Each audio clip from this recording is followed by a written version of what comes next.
Welcome back to the second stanza of the program, The Conversation, coming to you from TV 360 here in Lagos, Nigeria. My name is Nelson Ekujumi, and I still have with me in the studio a fellow political analyst, Comrade Razak Kolade-Olokoba. We'll be looking at, in this second stanza of the program, we'll be looking at the obstacle elections in Kogi, Bayelsa, and Imo State.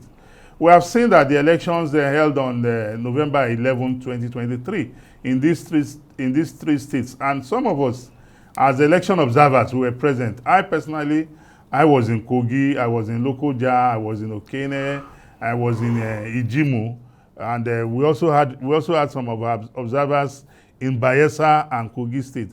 And I can tell you for free, no matter what anybody says, the election we observed in Kogi was an election that was held in substantial compliance with the provisions of the law. INEC personnel as early as 9 a.m. because while we were on the field, we were also monitoring reports through the various platforms we created, as well as through the media, because the media is always out there on the field reporting and getting feedbacks, through their correspondents.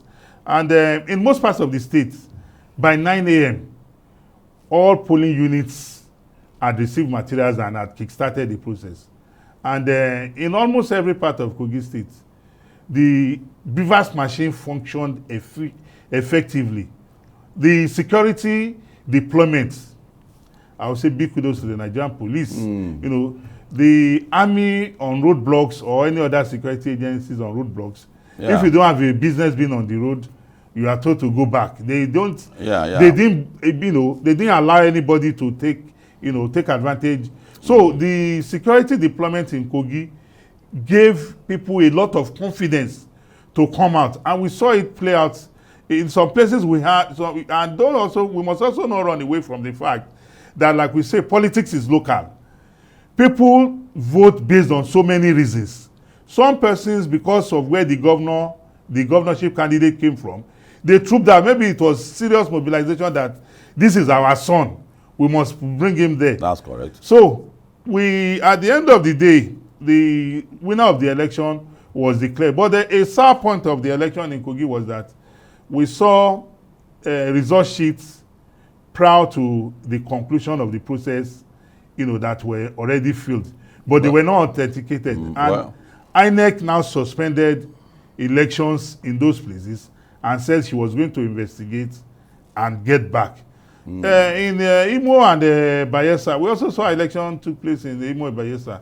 Election results were announced on Sunday in Imo and Kogi. The winners were declared. Governor Opuzodima in Imo State. In fact, the margin of win in Imo and Kogi was, it was maybe moonslide. 540,000 in Bayelsa in Imo to the closest candidate. Even half of it to add all oppositions to they will not get to. They will not get to. Well, you see, at the beginning of the whole exercise, when there was a build-up to the election, there were apprehension, which is natural. Natural, yeah. If you look at Imo, one of the stronghold of IPOB then, so we felt that we don't know the method we are going to adopt for this election to hold. So there was that apprehension.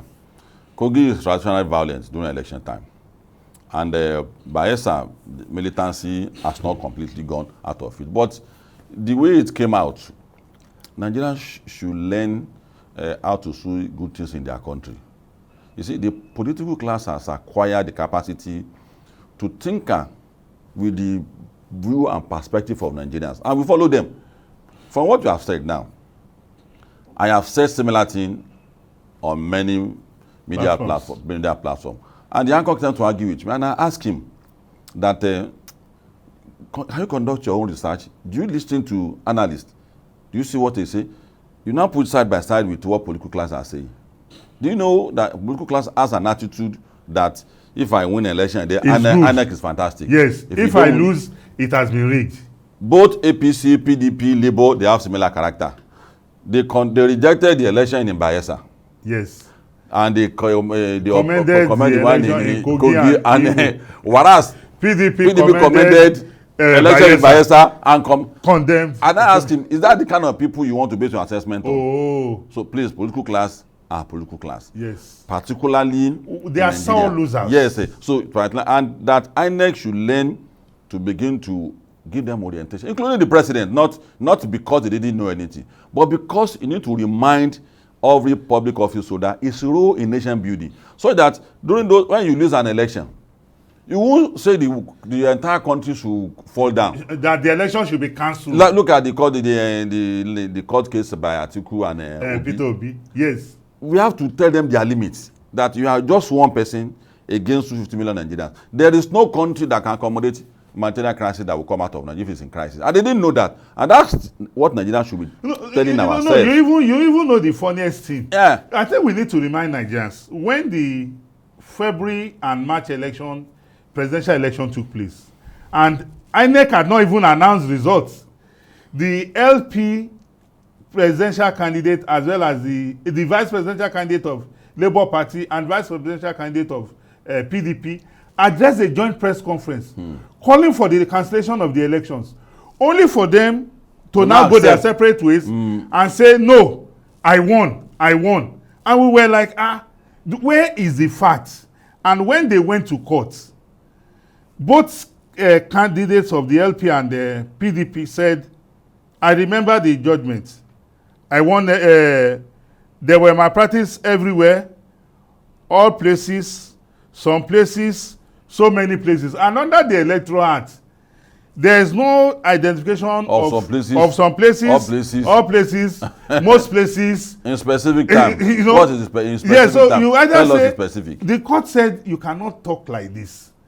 And when the judgment was given, they now, in filing their appeal, they were no longer claiming they won the election.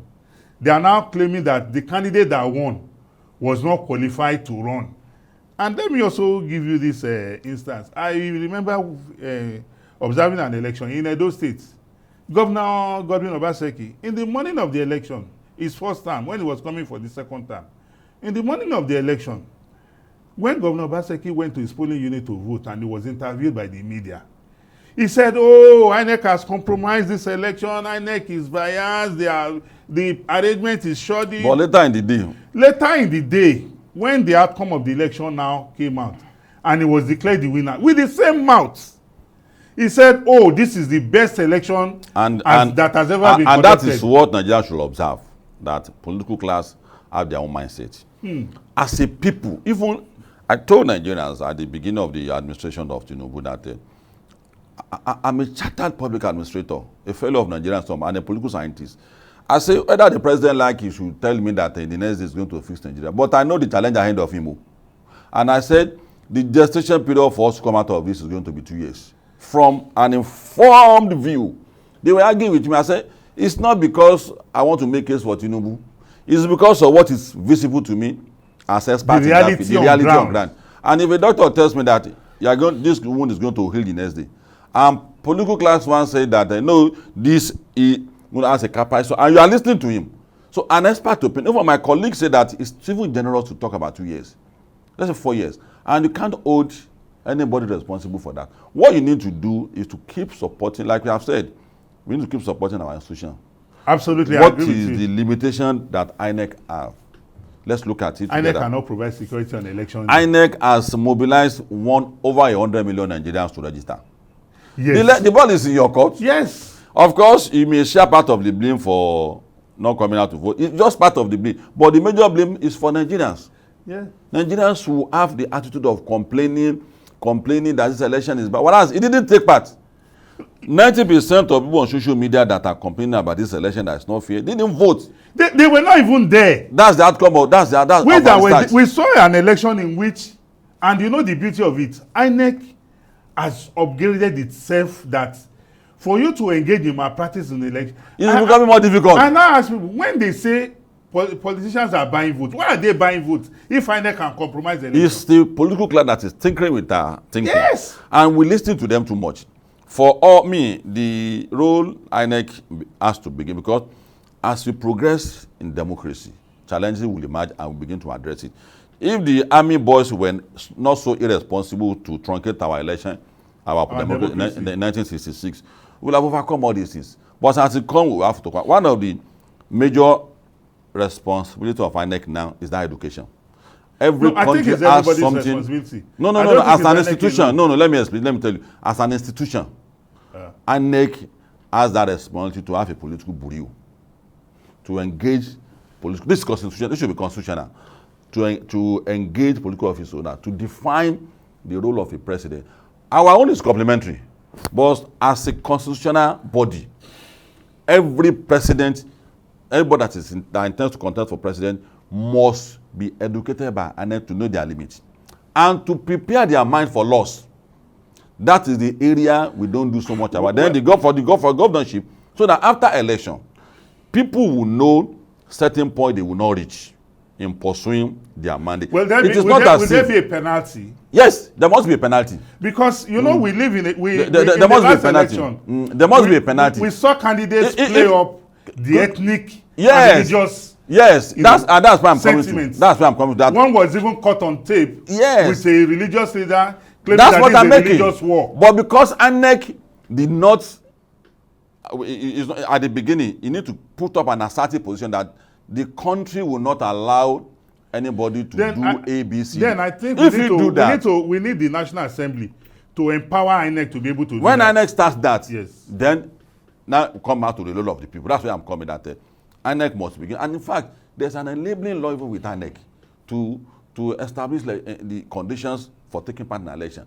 Yes. So yes, they can set the rules. Yes. And in part of the rules, that if you are seen as someone who is not going to take part in nation building, I don't know how that law is in verbatim, where your emergence is going to constitute to break down of the country, a threat to national security. That's enough for them. That's enough for them to give that education. Because of this section, that's why I want to tell you that if you contest and you lose an election, there's a limit to which you can go. There are things you should not say. So you see, when all this are stated clearly to them, they will constantly remember. And in all countries of the world, it's a standard. And that is what they keep reminding Trump, that this is America. We have standard here. There are things you can't do. You can't grab people at the airport, put them in the cage and take them. No, you can't do that. And that is affecting the second time now. So, and I agree with you that there should be more legislation. There should be more and more legislation to strengthen INEC to such an extent that issues like they did in the last should not be allowed again. Well, I want to thank you very much for your position on this program today, Comrade Razak Ulukoba. Thank you very much for coming to the program. Till we come your way again next time, we have had a good time here on the program today. Please continue to watch the conversation from TV 360 here in Lagos, Nigeria. Please continue to watch the program. Thank you and bye-bye.